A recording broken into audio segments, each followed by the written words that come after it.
एक रास्ता बताया बाह्य आचरण का यानी कि आचरण का, और दूसरा रास्ता बताया अंतस्थ का यानी कि आंतरिक अभिगम का। व्यक्ति दोनों सहारे जीना चाहता है, लेकिन सबसे बड़ी गलती ये हो चुकी कि धार्मिक व्यक्ति को ज़्यादा दुविधा में पड़ गया, क्योंकि धार्मिक व्यक्ति का आचरण और अंतस्थ दोनों अलग है। जो धार्मिक नहीं है, पाखंडी है, उसका आचरण और अंतस्थ दोनों एक ही। गलत रास्ते में जाने वाला, उसकी गलत सोच है तो वो रास्ता पहुंच जाता है, पकड़ लेता है। धार्मिक व्यक्ति वो धर्म आराधना करने के बाद उसका अंतस वो द्वंद्व करता है, वो उस अंतर तक पहुंच नहीं पाता है। तो परमात्मा ने अंतस की धारणा को लेके परमात्मा ने मूलभूत परिवर्तन का राह बताया। बदलाव क्या हो सकता है, कैसे हो सकता है, शुरुआत के लिए कौन सा अनुसरण, कौन सा अभिगम, कौन सा आयोजन हो सकता है। और इस घटनाओं को लेके परमात्मा ने डायरेक्टली आत्मा को सामने रख के सब बातें छेड़ी है। यदि परमात्मा ने आत्मा की बात यदि की ही नहीं होती तो शायद परमात्मा के लिए इतना लंबा समय 2500-2600 साल का भी पूजनीय का भी होता नहीं। जगत ने उनको पूजा, उनकी वजह क्या?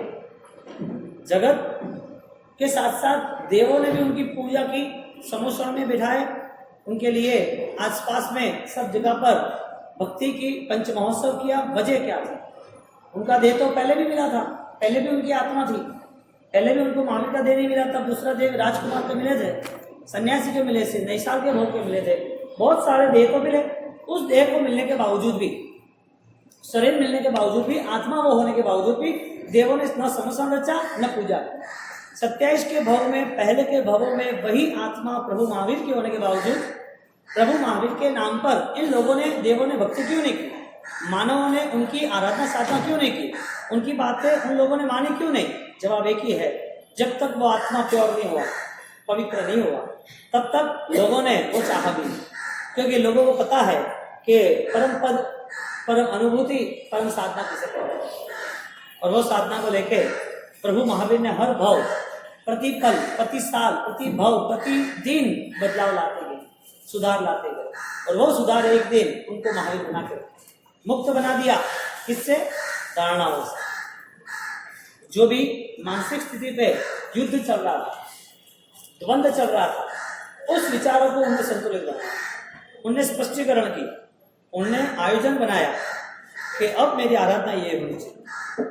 हमारे शास्त्र में कई सारी कथाएं, बहुत सारी वार्ताएं, कथाएं। कथा किसके लिए है? उनकी यादें किसके लिए है? उनकी बातें किसके लिए है?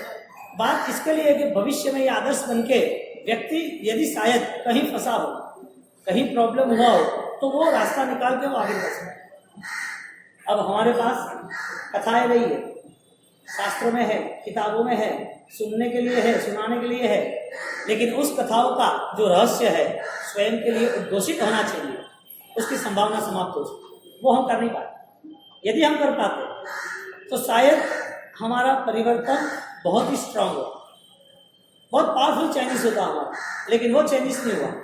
और चेंजेस ना होने की वजह एक ही है, हमने ऊपरी बदलाव को ही धर्म मान लिया। हमारा बदलाव ऊपरी था, इसके लिए हमने धर्म मान लिया। यदि बदलाव ऊपरी न होता, मूल में होता तो काम होता। जैसे कि एक आदमी, उसके घर पे आग लगी, वो खबर था। एक आदमी, उसके घर पे आग लगी, छपरा है, अब छपरे में से धुआं निकल रहा है, नीचे आग हो रही है। अब आप देखो, यदि आग चल रही है और धुआं बाहर निकल रहा है, तो धुएं को देख के यदि धुएं में पानी डाला जाए तो क्या होगा? ऐसा आगे बढ़ जाना। ऊपरी शायद धुआं नहीं दिखेगा, लेकिन आग समाप्त नहीं हुई, आग खत्म नहीं हुई। एक व्यक्ति वो आपको खबर देने आया कि गांव में आपकी जो दुकान है वहाँ शॉर्ट सर्किट हो चुका है और आसपास की दुकानें जल चुकी है। अब आपकी दुकानें लाइन में है, वो भी जल जाएगी। तो अभी जली तो नहीं, क्योंकि पास की दुकान थी। आप जैसे खबर सुनी, आप सोचने लगे कि क्या हुआ, ये सब कुछ जला कैसा? दूसरा आदमी आया, दूसरा आदमी ने बोला कि सेठ जी आपकी दुकान तो जल गई। तो आपने आसपास में पानी देखा और जिसने बोला जल गई उसके ऊपर डाल दिया। आग पे पानी डालना था कि आपकी बातों पे पानी डालना था? आग में पानी किसमें डालना था? आग में। आग में।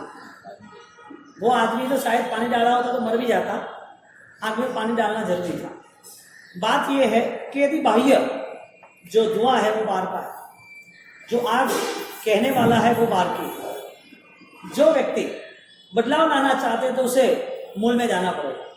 तो मेरी शाखाओं के ऊपर पेड़ पौधे वृक्ष, उसकी शाखाओं पे यदि तुम कुछ चाहते हो कि इसमें ऐसे कलरिंग फूल आने चाहिए, इसमें अच्छी सी डाली और शाखाएं जो भी है वो शाखाओं पे रंगीन पुष्प आने चाहिए। तुम चाहे कितने रंगीन पुष्प लगा लो, कोई हिसाब से वो रंगीन पुष्प लंबे टाइम तक रहेगा नहीं। एक झाड़ पे पौधे पे आप चाहो वो पुष्प लगा दो तो वो 1-2 घंटे के लिए रहेगा। आपको जो पुष्प चाहिए वो ऊपर से नहीं लगाना है, मूल से बदलाव लाना है। उसकी कली को, उसके मूल को, उसकी जड़ों को बदलना पड़ेगा। जड़ का बदलाव नहीं आया, फूल का बदलाव नहीं आया। आग तक पानी नहीं जाएगा, धुआं तक पानी जाने की कोई कामना नहीं है, कोई इच्छा नहीं, कोई जरूरियात नहीं है। जिसने बोला आग लगा दी, उस दिशा में जाना था, उसने बोला वो नहीं करना। धर्म प्रवृत्ति ऐसी है, हमारी ऊपरी प्रवृत्ति, हमारे बाह्य विचार, हमारी अनुकूलता हमने ग्रहण कर लिया। तो धर्म करने वाला व्यक्ति वो ऊपरी बदलाव ला सकता है, अंतस बदलाव कैसे ला सकता है? आचरण बदल सकता है। अंतर को बदलने के लिए, मन को बदलने के लिए, तो यहाँ पर जब सुबह सूत्र भगवती सूत्र की बात चली, तो सुबह के भगवती सूत्र की बात के अंदर जो अपना कॉन्शियस है, 2 रास्ते हैं। एक रास्ता है तुम जो विचार करते हो वो, दूसरा रास्ता है कि तुम खुद सोते हुए भी विचार करते हो वो। तुम्हारा एक सुपर कॉन्शियस है, एक अनकॉन्शियस है। एक मन है जो बाहर के जो भी आवरण है उसको लेके चल रहा है, उस शब्दों की जालों को लेके वो आगे निकल रहा है। उस शब्दों की जालों के दबाव में ऐसा है कि वो शब्द अंदर ही रह गए, वो रात को बड़बड़ा रहा है। वो शब्द का पूरा सौंदर्य, वो शब्दों का पूरा विचार, वो विचार रात को तुम्हें पकड़ लेता है। यानी कई बार रात को डर लग रहा है, कंपन लग रहा है, कई चिल्ला रहे, कोई होठ फड़फड़ा रहे, कोई बोल रहे। शरीर यदि सो गया है तो ये प्रवृत्ति कौन कर रहा है? शरीर सो गया है, मन तो जागो, सोते वक्त भी। ज्ञानी ने हमें ये रास्ता बताया कि तुम जो देख रहे हो, जो कर रहे हो, उससे भी गहराई तक कुछ और है। तुम्हारे पास जो धर्म प्रवृत्ति है, उस धर्म प्रवृत्ति करने के बावजूद भी तुम्हारा मन यदि इसमें इन्वॉल्वमेंट हो गया, धर्म प्रवृत्ति समझने के बाद धर्म प्रवृत्ति करने के लिए तुम्हारा मन यदि सही मायने में सकारात्मक इसमें इन्वॉल्वमेंट हो गया, वो तुम सोते वक्त भी तुम्हारा मन धर्म को लेके सोएगा। यानी कोई आचरण का विरोध नहीं है, क्रिया का विरोध नहीं है, लेकिन जो क्रिया हो रही है उसका मन का स्तर कैसे तैयार करेंगे?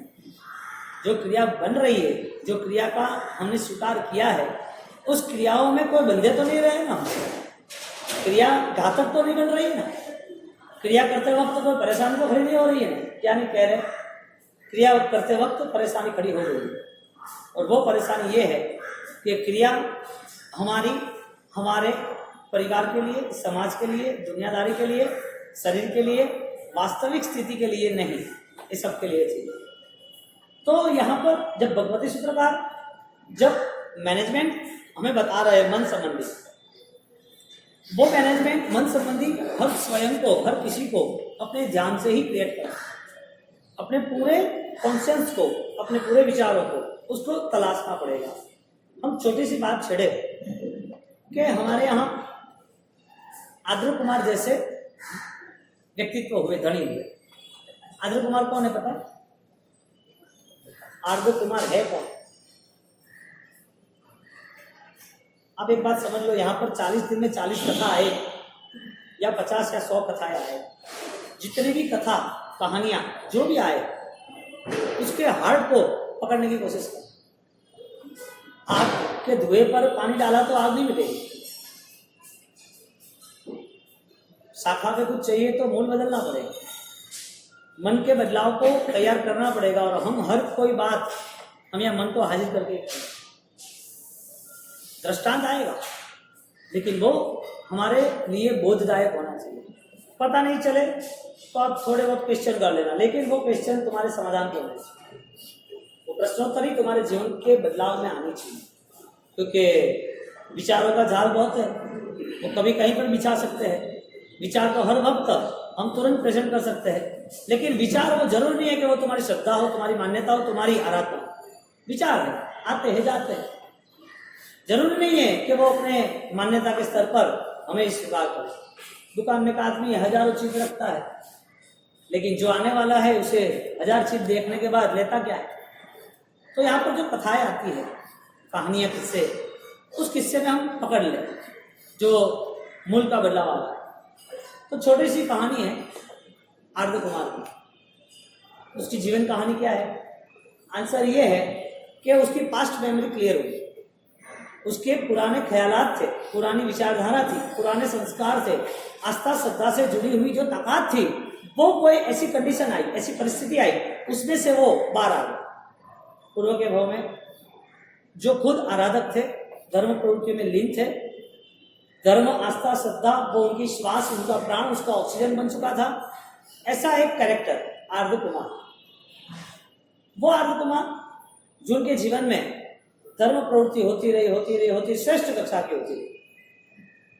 कुछ कर्म की वजह से, घटनाओं की वजह से उसके जीवन में ऐसे कर्म का बंधन हो गया कि उसको पुण्य ही तो मिली, अनुकूलता ही मिली, राजकुमार का पद भी मिला, सुख सामग्री भुगतान करने के लिए आयुष्य, बल, बुद्धि और सुख भी मिला। सब कुछ मिलने के बावजूद उनको जैन शासन मिला। अब पूर्व के भाव में उसने अपने संस्कार को बहुत ही स्ट्रांग बना दिया। फिर भी कर्म का लेन देन ऐसा रहा कि कर्मों ने उसके भाव में बुकिंग कर दिया कि अभी जैन दर्शन तुम्हें नहीं मिलेगा, तुम्हारी सोच, तुम्हारी क्रिया, तुम्हारा अनुष्ठान वो जैन दर्शन से विमुख होगा। अगले भाव में गए। ये हकीकत में कल्पसूत्र की बात है, लेकिन सूत्र कुतंग में यहाँ शुरू होती है बहुत सारी चीजें। अब वहां से उनकी जन्म यात्रा पूरी हुई। जन्म यात्रा के बाद अब जिस भाव में वो गए हैं वहां कुछ भी नहीं है जैन दर्शन जैसा, लेकिन उन्होंने एक प्रतिमा देखी भगवान की। भगवान की प्रतिमा देखने के बाद उनको ऐसा लगा, क्या बात है, ये तो मैंने कहीं देखा हुआ है। याद कर रहे हैं, विचारों पे दबाव डाल रहे हैं, एकाग्रता से साथ वो और डीपली और अंदर चले जाते हैं। क्या, कहाँ था, कहाँ देखा था, कैसा था, ये चीज कुछ नहीं है, क्योंकि उस भाव में तो पूरी मेमोरी डाउन हो गई थी। जो भाव चेंज होता है उसकी पूरी मेमोरी चेंज हो जाती है। हमें पूर्व का भाव का कुछ याद नहीं है, इस भाव का भी शायद 3 साल तक का या 5 साल तक का, जो छोटी उम्र थी वहां तक, उसके पहले की पास्ट मेमोरी, जाति स्मरण ज्ञान जिसे कहते, हमारी पास्ट मेमोरी हमें पता नहीं। इस भाव का भी इतना ही याद है, पिछले भाव का तो सवाल ही नहीं। लेकिन जो आदमी यदि ध्यान की गहराई तक जाता है तो उसके संस्कारों से उसे पता चलता है कि मेरा पूर्व का भाव, पूर्व की आराधना, पूर्व का जीवन कैसा था, मेरी व्यवस्थाएं कैसी मैंने बनाई रखी थी, जो अभी वर्तमान में मुझे साथ दे रही है। ऐसा ही कैरेक्टर में अभी रोल कर रहा हूं। अब आर्द्र कुमार वो प्रतिमा देख रहा है। प्रतिमा देखने के बाद उसे जाति स्मरण ज्ञान हुआ, मगर वो कब हुआ कब? प्रतिमा तो देखी, लेकिन उसके मन में उन्होंने अब विचार के स्तर पर एकाग्रता शुरू की। उनने अपने मन को और सजाग बनाया और बलवान बनाया। ये क्या है, कहां से है, कैसे है, ऐसा कुछ देखा तो है। याद करते करते करते करते करते पिछले भाव में जाने की तैयारी की।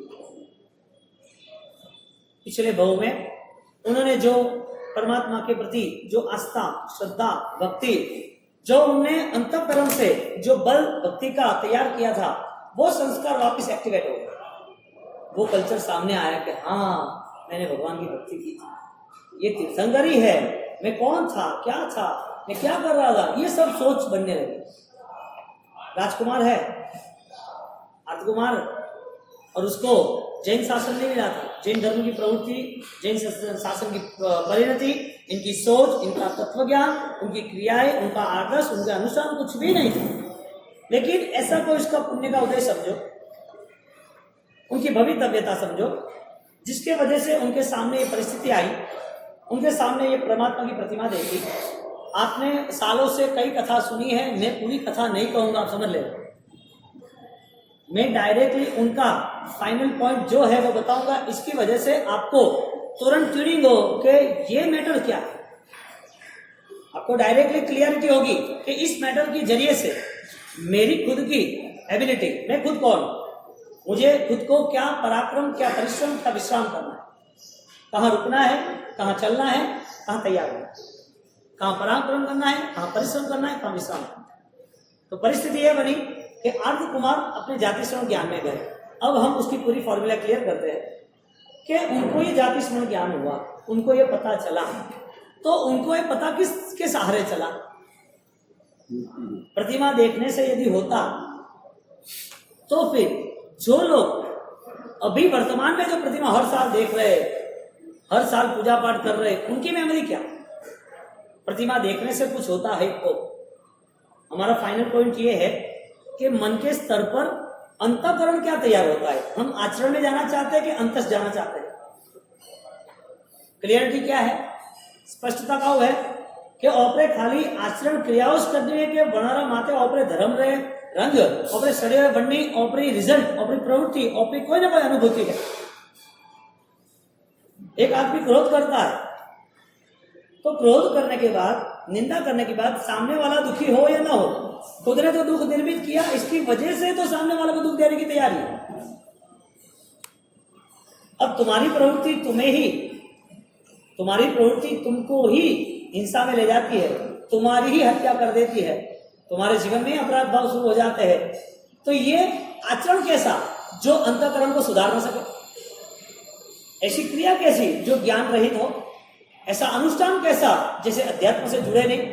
तो धर्म प्रवृत्ति कुछ भी हो, लेकिन धर्म प्रवृत्ति की पूर्व भूमिका उसके मन के बदलाव में, स्वभाव के बदलाव में। यहां पर हम क्या सोचते हैं, किसी से बदला ले लिया, किसी को जैसे वैसे बोल दिया, किसी की परिस्थिति कैसी थी उसकी निंदा कर ली तो हम राजी हुए। हमारा कोई दुश्मन, कोई शत्रु था, उसको दुख आया तो हम राजी हुए। किसी को कुछ हमने प्रेशर किया, किसी को परेशान किया और वो आदमी दुखी हुआ तो लगा देगा मैंने बदला लिया, मैं सच्चा था, अपनी बात सही है, इसके लिए हर दर दर भटकते हैं, हर जगह पर दस्तक देते हैं, मैं सही हूं, मैंने ये नहीं किया, इसने ये किया था, इसने वो किया था, ये गलत है, ये ऐसा क्यों किया। धर्म भी राजनीति के स्तर पर चला जाता है। धर्म के आचरण सही है, धर्म का चोला सही है, धर्म के आदर्श सही है, लेकिन अंतःकरण में कुछ नहीं। एक राजनीति अच्छा खादी का कपड़ा पहन लेता है, एक अच्छी टोपी पहन के आदर्श बता देता है, अच्छी बातें कर लेता है, सबको प्रेम से मीठा बोल के वोट के लिए दर दर भटकता रहता है, आचरण अच्छा है। अंतर क्या है? धर्म की अवस्था यदि ज्ञान रहित रही, ज्ञान यानी श्रद्धा, ज्ञान यानी बदलाव, ज्ञान यानी शास्त्र नहीं समझना, ज्ञान यानी सिर्फ शास्त्र नहीं समझना, क्योंकि टोटल शास्त्र का अनुभव वापिस जीवन में दर्शन ज्ञान चारित्र की प्राप्ति, टोटल शास्त्र का अनुभव वापिस उसको निर्जरा करना। हजारों लाखों श्लोकों का प्रमाण का साहित्य यदि अनुभव में, यदि जीवन में, यदि आंतरिक स्थिति पे यदि निर्माण होता है तो उसके स्वभाव में बदलाव आता है। यानी कि हमारे पास एक निमित्त था ज्ञान और चारित्र, हमारे पास एक निमित्त था कि हमें श्रद्धा से संपन्न होना ज्ञान से, लेकिन आंतरिक स्थिति जो अनंत ज्ञान की है उसका निर्माण स्वयं के पुरुषार्थ से होता है। अब हम किसी को दुश्मन मानते हो, दुश्मनावट खत्म होती है, या तो दुश्मन का बदला लेते तो हम आनंदित होते हैं। मन के स्तर पर क्या है? तो क्रिया करने वाला व्यक्ति मिथ्यात्व की अवस्था में भी होता है, और वही क्रिया करने वाला व्यक्ति सम्यक दर्शन की और वीरति की अवस्था में भी होता है। क्रिया वही है, सेम है, अनुष्ठान सेम है। 2500 साल से करें मंदिर वो है कि चेंज है? हजारों साल से सामयिक की क्रिया में बदलाव आया, 2 घंटे का सामयिक हुआ कि 48 मिनट का ही है ऐसा। आर्द्र कुमार जो परिस्थिति देख रहे हैं, वो आर्द्र कुमार ने पूर्व के भावों में, वो मन में इतनी तीव्रता से, इतना बोधपूर्ण आदर्श खड़ा किया था कि उसके दिलों में, जहन में, अंतस्थिति में वो सब दबा हुआ था। आपने कुछ होगा तो बाहर आएगा, कुछ होगा ही नहीं तो बैंक बैलेंस है ही नहीं, अच्छा ही होगा, और आप बोलो हमें सुख चाहिए, पैसा है ही नहीं बैंक बैलेंस, आप बोलो कि मेरा कार्ड है, मुझे चाहिए पैसा, ये कार्ड से तुम टैकल करो, हो सकता है? क्यों? तपेली में दूध ही नहीं है, चाय कहां से बनेगी? तपेली, चाय, दूध, शक्कर सब कुछ है, गैस ही नहीं है, चाय कहां से बनेगी? एक चीज इसी को नहीं चलेगा, न ज्ञान से चलेगा न क्रिया से चलेगा। ज्ञान कहते हैं, ज्ञान और क्रिया वो दो रथ के पहिए ऐसे है, वो पहिए से ही तुम्हें चलना है। यदि वो पहिए नहीं होते तो जीवन नहीं होता। जगत में जीवन और मृत्यु वो इस आत्मा के लिए एक निश्चित घटना है। यदि मोक्ष में नहीं गया, जीने के लिए दिन और रात, ठंडी और गर्मी, भूख और प्यास, सोना और जगना, ये सब कुछ घटना है सुख और दुख की तरह चलती रहती है। दो पहिया धर्म के, ये दो पहिए क्रिया के नाम के और ज्ञान के। लेकिन गलती ये हो गई ना, हम क्रिया सही ढंग से कर सके, ज्ञान था नहीं, इसके लिए नहीं हुई सही ढंग से। यदि सही ढंग से होती तो ऊपर का धुआं समाप्त नहीं होता, मूल का अग्नि भी समाप्त हो जाता। अग्नि के ऊपर धुआं चला और धुएं को आप शांत करने चले, अग्नि शांत किया होता तो धुआं अपने आप ही शांत हो जाता। अंतस्करण यदि बदलाव में आता तो वो संस्कार अगले भव तक, मोक्ष तक साथ देगा। अभी आर्य कुमार के संस्कार कैसे बने थे कि प्रभु की प्रीति, प्रभु के पास रहने की उनकी जो भी लालसाएं थी, प्रभु को प्यार करने की जो जिज्ञासाएं थी, प्रभु के प्रति जो पागलपन था, परमात्मा की भक्ति के प्रति जो बलिदान की आस्था श्रद्धाएं थी, इतनी गहरी बनी हुई थी कि उनको पुण्य के सहारे राजकुमार का भाव तो मिला, लेकिन कोई डिस्टर्बेंस, कोई प्रॉब्लम ऐसा हुआ कि जैन दर्शन नहीं मिला, फिर भी उनका ऐसा पुण्योदय कि उसे परमात्मा की प्रतिमा देखने के बाद उनको याद आता गया, और उनको पता चला कि मैंने आगे ऐसा भगवान का दर्शन किया है। इसे तीर्थंकर कहते हैं। ये केवल ज्ञानी है, ये राग द्वेष रहित है, उन्होंने संयम का मार्ग दिखाया हुआ है। संयम जीवन का श्रेष्ठ से श्रेष्ठ सफलता का सोपान है। ये सब याद कैसे आया? दो स्तर है, बुद्धि में हम मेमोरी सेट करते हैं और श्रद्धा में हम आस्था सेट करते हैं। बुद्धि से तो किसी को भी जवाब दे सकेंगे, बुद्धि से हम हजारों लाखों चीज बोल सकेंगे, बुद्धि से हम कोई भी काम करना तो कर सकेंगे।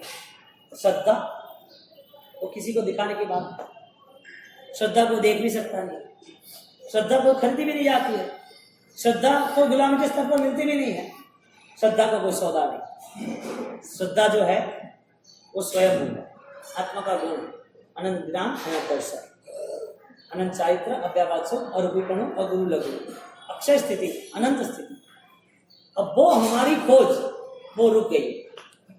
हमें ये जीवन में लक्ष्य बना के रखा है, जीवन के 2-3 प्रश्न, जीवन में कुछ क्रियाएं, जीवन में कुछ जिम्मेदारियां, जीवन में जो हो रहा है उसमें पूर्ण रूप से हम नैतिक व्यवहार करें। बस यही हमारी बौद्धिक परीक्षा, बौद्धिक स्थिति है। यानी किसी को पूछने जाओ कि आराधना कब करनी, क्यों करनी, क्यों नहीं करना, ये सबका जवाब देखने जाएंगे ना तो बुद्धि के स्तर पर ही पूरा खेल है। श्रद्धा होती है वहां पर क्रियाएं अखंडित होती है, श्रद्धा होती है वहां पर अपने जीवन में कर्मबंध कम हो गए, राग द्वेष कम हो गए, निर्विकल्प अवस्था की चाहने की कोशिश होगी। क्योंकि आनंद कुमार वो जो स्टोरी है, कथाएं है, उसमें हम सबके जीवन आ जाते हैं। यदि एक व्यक्ति वो पूर्व के भाव में पास्ट टेंस की पूरी मेमोरी क्लियर कर सकता है तो पास्ट टेंस की मेमोरी की वजह यह है कि उसने उस टाइम पूरा कलेक्शन किया था। पूर्व के भाव में इतनी सारी धर्म की धारणा बना के रखी थी, धर्म के प्रति इतनी गहराई थी कि उसके अस्थि मज्जा उसके जीवन का पूरा हिस्सा, श्वास की तरह धर्म बन गया था।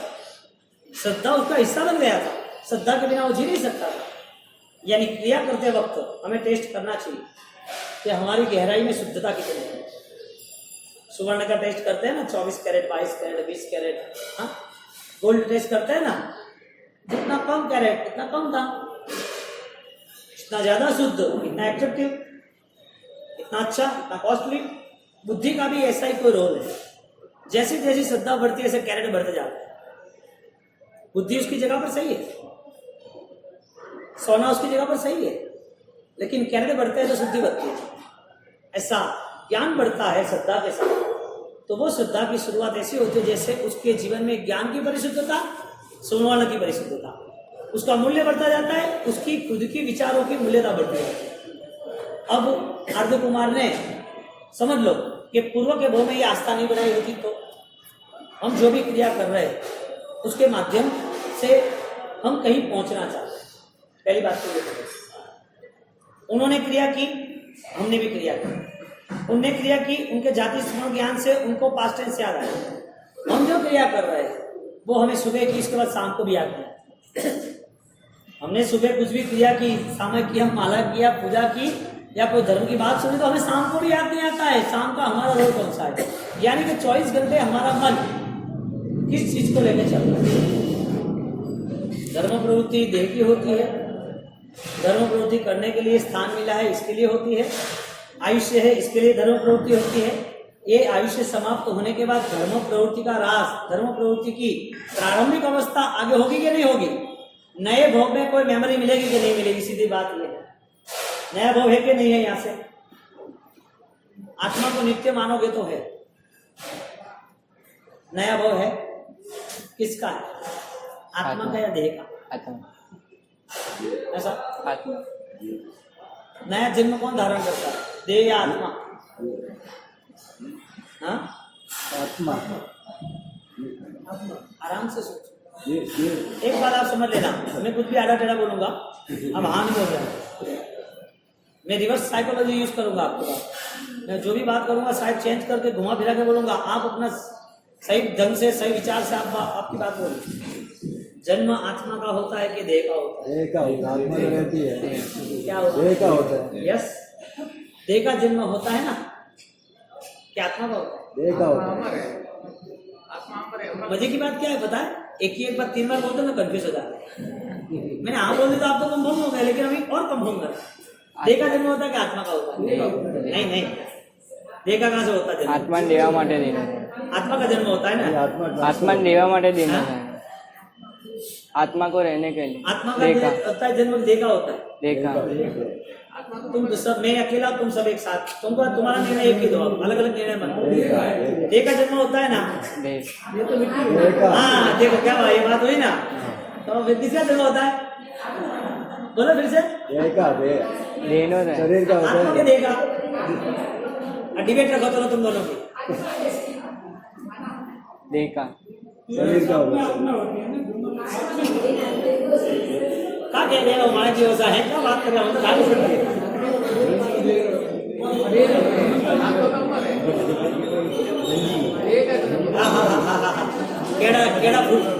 केड़ा फुटना लागो थे, आत्मा की बात करे रहे हो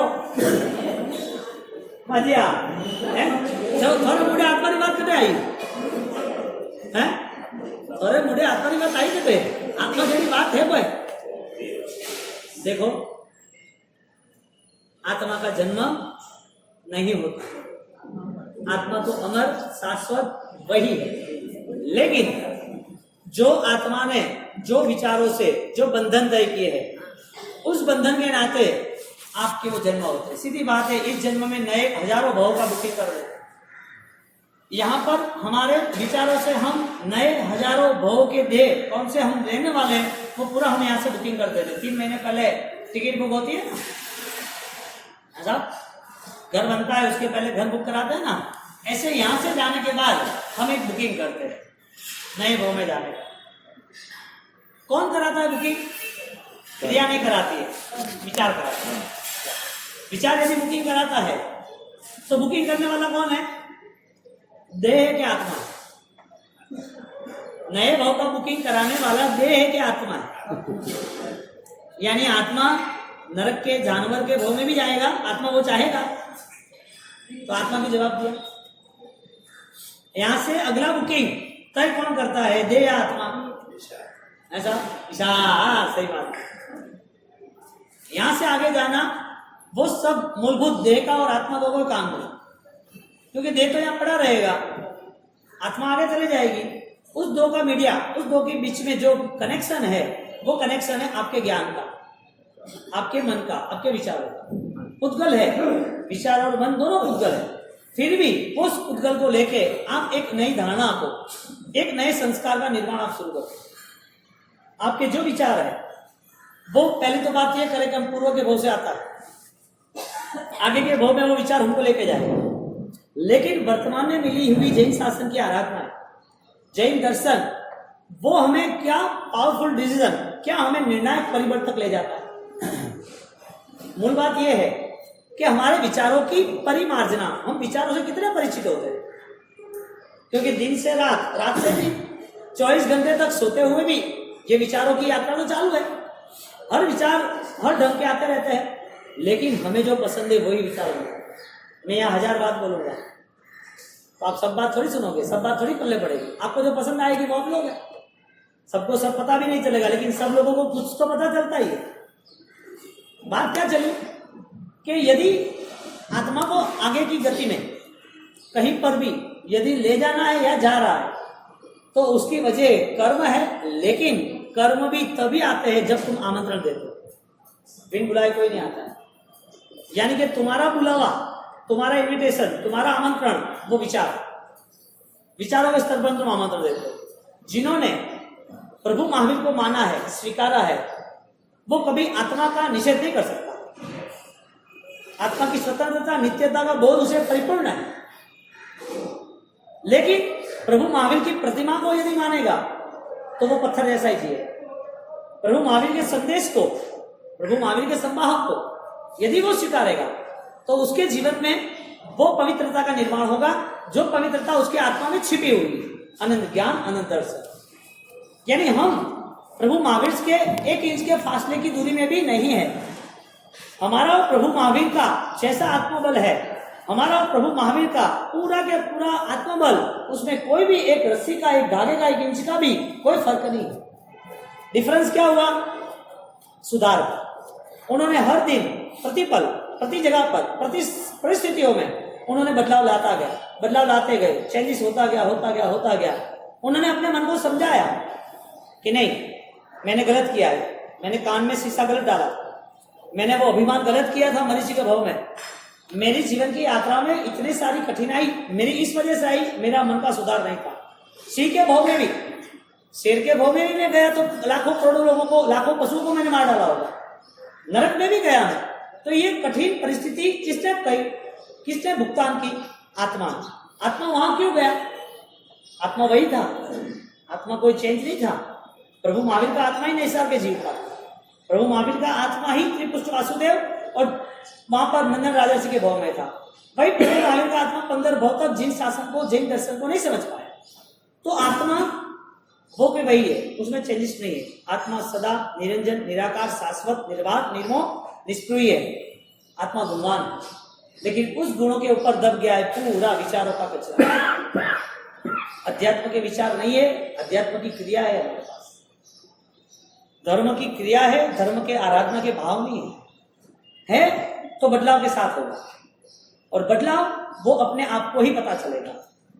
किसी और का स्टेटमेंट, किसी और की कोई बात, किसी और की सिग्नेचर हमें चाहिए भी नहीं। तो जो आदमी क्रिया करता है, जो व्यक्ति आराधक है, जिसे धर्म पसंद है, जो प्रभु की भक्ति कर रहा है, जिसे उनके पीछे बहुत सारी ताकत लगानी है, जो उसको प्रेम करके उसके पीछे पड़ी गया है, सुबह शाम परमात्मा के पीछे भक्ति, पूजा पाठ, माला, धूप, दीपक, कमासना सब कुछ करता रहता है, वो व्यक्ति प्रभु के करीब क्यों नहीं जाता? प्रभु के करीब आना यानी प्रभुता के करीब आना, प्रभु के पास जाना यानी प्रभु के पास अपने अस्तित्व को पूरा पिघार करना। मैं हुई नहीं, मैं यानी ये शरीर, मैं यानी ये आत्मा, मैं यानी ये नाम, ये संसार। किस चीजों को तुम तुम्हारा गिनोगे? शरीर को, आत्मा को, परिवार को, नाम को, शान को, शौकत को, पैसे को, समाज को, घर को, धंधे को, किसको अपना बनोगे? आत्मा के अलावा कुछ भी नहीं। यानी जब तक स्वतंत्र आत्मा को नित्य नहीं माना, सबसे बड़ी घटना ये है, नित्य आत्मा वो मान्यता में नहीं आ रहा, सोच में नहीं आ रहा। हमारा आत्मा नित्य है तो हमें दुख देने वाला कौन है? दुख किसको आता है? आत्मा को या शरीर को? यानी कि कोई भी कष्ट के साथ आराधना करनी है तो क्यों नहीं कर सकता? वजह क्या? विचार नहीं है, कोई कठिनाई आती है, मुझे आराधना नहीं करनी, ये प्रॉब्लम है, मैं नहीं कर पाऊंगा। भगवान का ये आवश्यक कर्तव्य का धर्म परमात्मा ने बताया हुआ, तब धर्म के नाम का, क्रियाओं के नाम का, ज्ञान के स्वाध्याय का, कष्ट के नाम का, वो तब वो आदमी अपने जीवन में अपना क्यों नहीं सकता? वजह क्या? आत्मा को नहीं मानेगा, उसको हर सारी चीजों में सुख ही चाहिए। आत्मा को नहीं मानेगा, हर जगह पर कष्ट पड़ते वो डर जाएगा, भग जाएगा, कष्ट मुझे सहन नहीं करने, हर वक्त उसको सुख शांति चाहिए, सुख साहिबी चाहिए, अनुकूलता चाहिए। उसकी मनस्थिति श्योर नहीं है, मन में वो धर्म की शुरुआत हुई नहीं। धर्म यानी अनुभव, धर्म यानी बिलीवनेस। धर्म एक ही घटना है, आपके बदलाव की शुरुआत। अब विचारों में बदलाव नहीं आए, बिना ज्ञान से धर्म हो, बिना श्रद्धा से क्रिया हो, बिना विचार के जीवन पूरा व्यतीत हो जाए, उसे जैन शासन मिले न मिले फर्क क्या है? बदलाव क्या है? नैसार के भव की शुरुआत हुई तो महावीर तक वो पहुंचे। महावीर प्रभु के भव में उन्होंने वहां भी बदलाव लाया, विचारों का सुधार लाया। तो वो सुधार कहां तक आया? जब तक मोक्ष न मिले तब तक आया। 12.5 साल तक उनने वो द्रव्यानुयोग योग का चिंतन किया, और वो चिंतन चलता ही रहा, चलता ही रहा। कितने साल तक चला? हाँ, कितने साल तक चला वो चिंतन? 12.5 साल तक। 12.5 साल तक हमारे प्रभु महावीर इतने कष्ट सहन करने के बाद, इतनी घटनाएं होने के बाद, इतने उपसर्ग, भूख, प्यास, इतनी आग, इतने खिले और इतनी ठंड, गर्मी, इतनी सारी प्रॉब्लम होने के बाद भी उन्होंने मान लिया कि मेरी आत्मा नित्य है। जो कष्ट हो रहे हैं वो मेरी आत्मा को नहीं हो रहे, मेरे देह को। बात ये हो रही है कि आत्मा शाश्वत है कि नाशवंत है? जन्म आत्मा का हो रहा है कि शरीर का हो रहा है? शरीर का जन्म हो रहा है। हर गति में 84 लाख जीवावली में हर वक्त हम यहाँ से नए शरीर बुक करते जा रहे हैं। भव एक, लेकिन इस भव में हजारों करोड़ों भव का बुकिंग। कैसी घटना है?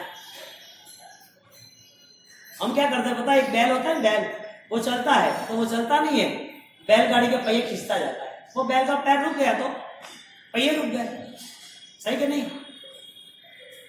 एक बैल चलता रहता है तो वो चलता है कि उसके पीछे वो पहिया भी खींचता है, बैलगाड़ी का। बैलगाड़ी के पहिए वो खींचता रहता है, वो रुक गया तो रुक गया। ऐसे हमारे विचार वो नए भाव का कलेक्शन करता रहता है। यदि विचार रुक गए संसार के पापों के तो भाव भी रुक जाएंगे। भवे भवे तुम दुख को समाहि मरणं च। किसको चाहिए? बाव से बैठा है, बाव से ले मोपड़े कड़े ले आओ। अटे आया पुटे, यहाँ आने के बाद भी हमें वो श्रद्धा नहीं है कि हम परमात्मा से क्या कम्युनिकेट कर रहे हैं। हमारा पागल मन है जो यहाँ हमारी डिमांड खड़ी है। भगवान कह रहा है तू मुझे देने आया कि लेने आया है? तू मेरा उपकार मान रहा है तो मेरी भक्ति किस लिए कर रहा है? तो देना है इसके लिए कि लेना है इसके लिए? हम हर वक्त क्या सोचते हैं? ये सर्वस्व है, ये मुझे सब कुछ देंगे, मुझे इसके पास जाना है। ये कम दिया है क्या? जो दिया है उसका उपकार मान के यहाँ पर प्रस्तुत करो, दे दो। हम मांगने आते हैं, भगवान कह रहे तुझे इतना बहुत कुछ दिया है, तू कुछ नहीं मांगेगा तो भी तेरे पास बहुत कुछ है, तू कुछ भी नहीं मांगेगा तो फिर भी बहुत कुछ है। तो आत्मा शाश्वत है। प्रभु महावीर की आत्मा ने 27 भोग किए, शाश्वत आत्मा। हमारी आत्मा भी अनंत काल से परिभ्रमण करती रहती है, घूमती रही है। आत्मा ने देह धारण की, तो देह और आत्मा का कितने सालों से, कितने भावों से, कितने काल चक्र से हमारा संबंध है? एक भी पल, नैनो सेकंड, इतना भी डिफरेंस नहीं हुआ कि भाव में देह और आत्मा में। एक भी भाव ऐसा नहीं है जहां देह ना मिला। ये दीपक में भी देह है, ये हवा है वो देह है, दिखती नहीं। वनस्पति वो भी देह है, पानी वो भी देह है, लेकिन इसमें छिपी हुई जो आत्मा है, पृथ्वी काय, पृथ्वी रूपी शरीर, लेकिन वो कैसी है? जीव वाली। और काय, पानी जैसा शरीर लेकिन उसमें जीव। ऐसे कितने देह धारण किए आत्मा ने? हाँ, अनंता। कितने देह धारण किए? इस आत्मा ने कितने कितने रोल किए? इस आत्मा ने कहां कहां अपने जीवन को ले जा चुका? तो जवाब है पास्ट टेंस में पानी के जीव में कितने बार गए? हमारी आत्मा है या नहीं है? पहली बात तो ये तय है। मुर्दा हो जाता है शरीर, यानी कि आत्मा की शक्ति चली जाती है, तो ये आत्मा यहां से कहीं गई तो ये देह का क्या हुआ? देह पड़ा रहा, देह से कोई लेना देना नहीं। देह को जला दिया आधे दिन के अंदर। तो परिस्थिति क्या बनी? तुम्हारा देह जो तुम्हें पसंद था उसे तुम्हें कोई लेना देना नहीं, क्योंकि तुम्हें नया भाव तय कर दिया। हर भाव में जब भी देह मिला तो हमने आसक्ति की। बात ये चल रही कि देह और आत्मा कितने भाव से साथ में है? कितने भाव हो गए? पृथ्वी काय में कितना भाव, अब काय में कितने भाव, पानी जैसे कितने देह धारण किए, पानी जैसे देह कितने धारण किए। मैं ये कहना चाहता हूं, ये शरीर के बाद कोई नया जीवन है? ये जो मिला हुआ हमें पूरा जीवन है, उसके बाद कोई नई यात्रा हम तय करते हैं कि नहीं करते? हम चेक पे साइन करते हैं तो ही पैसा निकलता है, क्योंकि तुम मालिक हो। तुम्हारे सिग्नेचर पे ही तुम्हारे बैंक बैलेंस में कोई ना कोई ज्यादा कम ज्यादा होता है।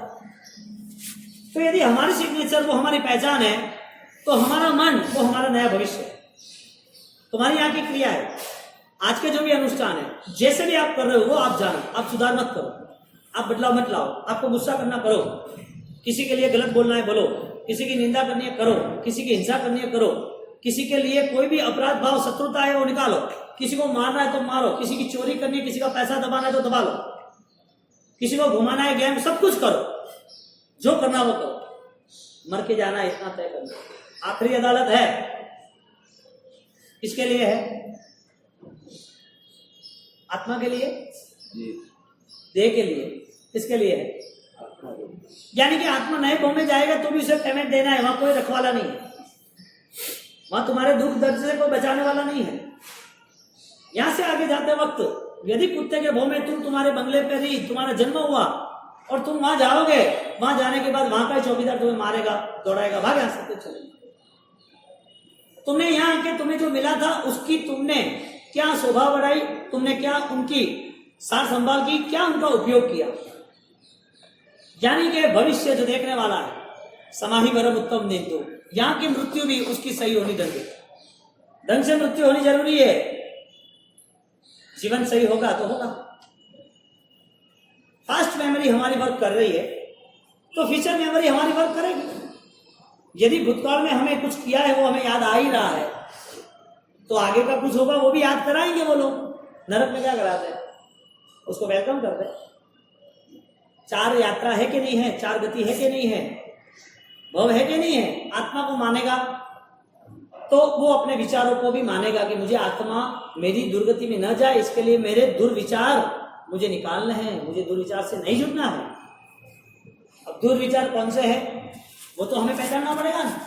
हम ज्ञान से दूर हैं, हमें प्रवचन की आदत नहीं है, न हमें स्वाध्याय की आदत है, न हमें ध्यान की आराधना की आदत है। हमें आदत एक ही है, छोटी क्रिया हो गई संतोष पांडे, 60 साल की उम्र तक जो आराधना करते हैं, जिसकी उम्र अभी 70-80 साल हो चुकी है, या 10-15 साल से जो आराधना कर रहे हैं जिसकी उम्र 40-50 साल हो चुकी है, उनको पूछोगे तुम्हारा क्रिया का रिजल्ट मन के स्तर पर क्या है, आपको क्या लग रहा है, किसी के प्रति क्या भावना हो रही है। आपको जीव देखना है कि जीव वो परमात्मा तुल्य है, वो भी देखना है। आपको सिर्फ हिंसा ना करनी, वही परिणाम है कि वो करुणा के स्तर पर वो परमात्मा है, उसकी पूजा भी होनी चाहिए, उसकी आस्था श्रद्धा से मुझे करुणा के अहिंसा के साथ उसके साथ जुड़ना है। किस बेस पे जीव को मान रहे हैं? यदि पृथ्वी का, आपका, देव का आदि सब जगह पर हमारा जन्म हुआ है, सब जगह पर देह धारण किया है, सब जगह पर देह धारण करते सुख दुख हमने सहन किए हैं, तो सहन सुख दुख करने वाला यदि हमारा मन हो और मन के विचार हो, तो हमारे मन की जो भी शुरुआत है, स्टार्टिंग पॉइंट है, हमारा केंद्र बिंदु जो है, उसे हम क्यों ना पकड़े। कहां से शुरू होता है सब? किसी का प्रति घृणा कहां से शुरू होती है? इतने लालसा खड़ी करने की वजह क्या है?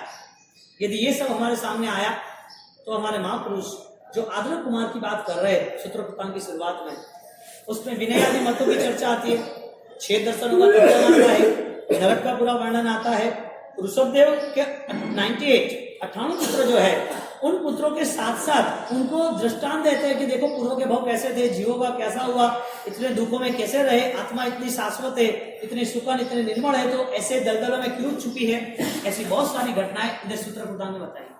अपने यहाँ बेस तैयार कर रहे हैं कि क्या वास्तविक स्थिति मन की क्या होनी चाहिए, विचारों की क्या होनी चाहिए, परिणाम लक्षी हमारे पास कोई आयोजन है कि नहीं, हम जो कुछ कर रहे हैं उसमें कोई फ्यूचर रिजल्ट है कि नहीं, कि आज का दिन पूरा हुआ, 2-5 साल पूरे हुए, 10 साल पूरे हुए, ये बहुत पूरा हुआ।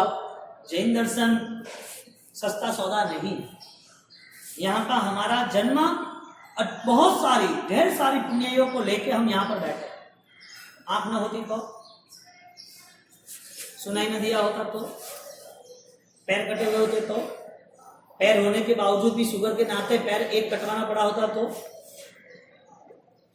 ये सब कौन मैनेज कर रहा है? तुम्हारा शरीर मैनेज कर रहा है, तुम्हारा धर्म मैनेज कर रहा है। तो धर्मी आत्मा को भी कैंसर होता है, जो धर्म आराधना करता है उसको भी दुख होता है। जरूरी नहीं है कि वो दुखी हो। बात यह हो रही है कि तुम्हारा पूरा रिमोट किसके पास है, और रिमोट के हिसाब से तुम्हें चलना है तो तुम कर्म को देखोगे, और पराक्रम और पुरुषार्थ के हिसाब से चलना है तो तुम मोक्ष को देखोगे। पुरुषार्थ तुम्हारा मन संबंधी ज्ञानाचार सहित होगा, जो सम्यक दर्शन के घर का होगा। अब शुरुआत कहां से करनी है? हमारी क्रिया करने की नहीं करनी, आत्मा और क्रिया को मानना कि नहीं मानना, देह का जन्म होता है तो नया देह कौन सा होगा उसकी तैयारी करनी कि नहीं करनी, कौन करेगा? प्रभु महावीर आ जाए तो, अगली 24 के तीर्थन एडवांस हमें मिलने आ जाए तो चले कि नहीं चले? हाँ, नहीं चले कि चले? एक छोटा जीवन बादलों की तरह कभी भी बिखर जाएगा, और क्षणिक न मानते हम आराधना किसके लिए करते? एक आदमी उसे कमाना है, पेमेंट लेना है, पैसा बनाना है, तो उसकी तैयारी कैसी होती है?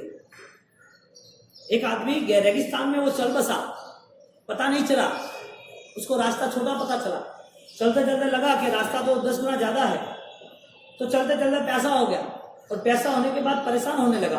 पीड़ा व्यथा बढ़ती गई, और व्यथा बढ़ते बढ़ते पीड़ा बढ़ती ऐसी पीड़ा बढ़ी कि अब मौत आने लगी, और सूरज बीचों बीच आ गया है मध्याह्न का, और वो तड़प रहा है, पानी पानी पानी। चलता रहा है, लंबी यात्रा भी बाकी है, परेशान है, पीड़ा हो चुकी है, पानी चाहिए उसे। वो व्यक्ति यदि बहुत सुखी संपन्न होता और कोई इसे कमिटमेंट करता कि तुम्हें पानी दूंगा, मेरे पास पानी है, 10 गिलास पानी है पूरा, मैं आगे जा रहा हूं, तो रिक्वेस्ट करेगा कि नहीं मुझे पानी चाहिए, और वो सामने वाला बोलेगा कि पानी में नहीं दूंगा आपको, क्योंकि मेरे साथ भी 2-3 लोग हैं, हमें भी पहुंच रहे हैं, हम भी मर जाएंगे। बोलेगे नहीं, कोई भी हिसाब से पानी चाहिए ही चाहिए, मुझे पानी दो, तो वो बोलेगा आपको, कमिटमेंट करेगा, 1 गिलास पानी तो दो, लेकिन तू मुझे क्या देगा? वो शर्त रखेगा, 1 गिलास पानी के सामने तू मुझे क्या देगा? जवाब में क्या हो सकता है? जो प्यासा है, जो मरने तक आया है, उसके पास यदि 1 लाख सोना मोल हो, करोड़ों रुपए हो, और पानी मांगे और वो पानी न दे, और शर्त लगाए कि पानी के सामने तू मुझे क्या देगा, तो जवाब क्या हो सकता है उसका?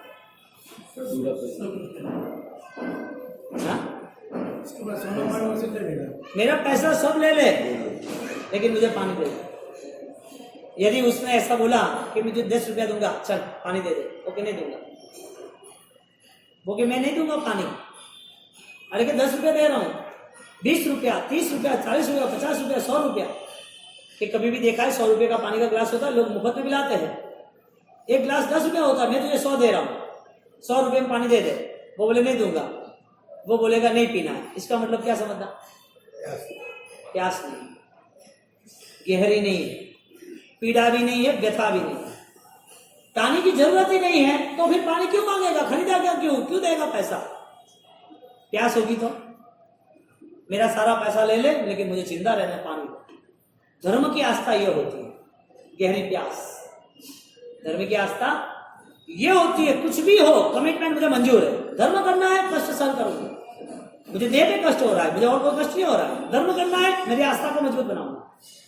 धर्म करना है, कोई भी परीक्षा हो, कुछ भी कठिनाई हो, कुछ भी कसौटी हो, मैं उससे भिड़ूंगा, मैं उससे फाइट दूंगा। संघर्ष ही मेरा जीवन।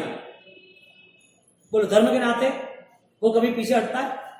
एक प्यास पानी के ग्लास में उसकी पूरी धन दौलत संपत्ति देनी पड़ती हो तो भी वो तैयार है। धर्म करने वाला यदि उसके जीवन में मूलभूत बदलाव लाने का हो तो वो तैयार है। बदलाव कौन नहीं ला सकता? उसे धर्म की आवश्यकता, जरूरत है ही नहीं। धर्म की जरूरत होती तो, धर्म मूल्यवान होता तो वो बदलाव लाता कि नहीं लाता? हमारे में बदलाव कई सालों से नहीं आया है। धर्म एक हमारे लिए रिमोट हो चुका है। धर्म एक हमारे लिए प्रक्रिया हो चुकी है, जो हर साल 1.5 महीना आता है, हमें करना है, हम करते रहते हैं और पूरा होता है। जीवन की व्यवस्था ये नहीं है। परमात्मा से हम प्रार्थना करें कि परमात्मा इस जंजीरों से मुक्त करे। स्थिर बैठे, मैं जो बोला वो आप मेरे साथ बोलना। दया सिंधु